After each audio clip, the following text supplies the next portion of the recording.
ও তোমার দয়ার সীমা, ও তোমার দয়ার সীমা চাই না বলারে, দোলে দোলা দলে মুখেতে হাসি রে। মা আমিনার কোলে ওই কেবা বসে রে, দোলে দোলা দলে মুখেতে হাসি রে। আব্বা তোমার বেশে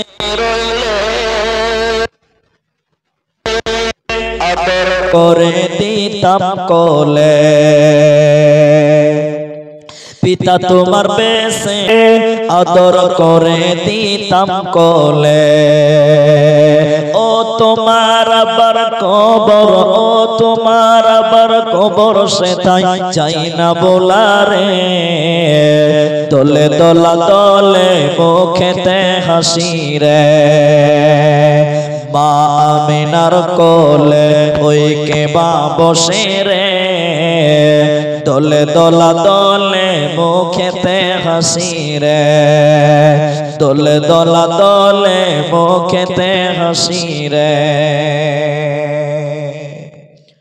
উপস্থিত চলমান সভার যোগ্যতম সভাপতি, স্টেজে ওলামায়ে কেরাম, অতিথিবৃন্দ, আমার সামনে বসে থাকা দিনদার ইমানদার মুমিন ভাই সকল, দোয়ার কান্টারি মুরব্বী সমাজ স্নেহের কচিকাচা, পর্দার অন্তরালে বসে থাকা মুমিনা সলেহা মা ও বোনেরা, প্রাণ প্রিয় কুচিডাঙ্গি, বারসই এবং বিলাসপুর এলাকাবাসী, সর্বাগ্রে সে মহান আল্লাহ তাবারক ওয়া তাআলার প্রশংসা জ্ঞাপন করি যে আল্লাহ তাবারক ওয়া তাআলা আমাদেরকে এক মসজিদ কেন্দ্রিক আয়োজিত মাহফিলে বসিয়ে কোরআন এবং হাদিসের আলোচনা করার, আপনাদের শ্রবণ করার যিনি তৌফিক ইনায়াত করেছেন,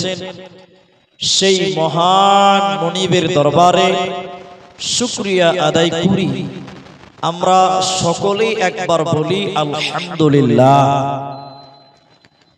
দরুদ ও সালাম বর্ষিত হোক সরকারে কায়নাত তাজদারে মাদানী নবী কুল শিরোমণি ইমামুল আম্বিয়া নবী মক্কি নবী মাদানী নবী আহমদ নবী মুহাম্মদুর রাসূলুল্লাহ সাল্লাল্লাহু আলাইহি ওয়াসাল্লাম। আল্লাহুম্মা আমিন, আল্লাহুম্মা সাল্লি আলাইহি, আল্লাহুম্মা বারিক আলাইহি। मोहतरम भाइयों, अजीज व बुजुर्ग दोस्तों, कुरानुल करीम দুই জায়গা থেকে কয়েকটি আয়াত এবং হাদিসে নববী থেকে একটি মাত্র হাদিসের টুকরো পাঠ করেছি। উল্লেখিত আয়াত এবং হাদিসকে কেন্দ্রবিন্দুর মধ্যে রেখে সংক্ষিপ্ত বিবরণের চেষ্টা করব, যদি আল্লাহ তৌফিক দেন তো। আলাইহি তাওয়াক্কাল। আমি কোলে পেলাম চাঁদ, আল্লাহ বড় মেহেরবান। আমি কোলে পেলাম চাঁদ।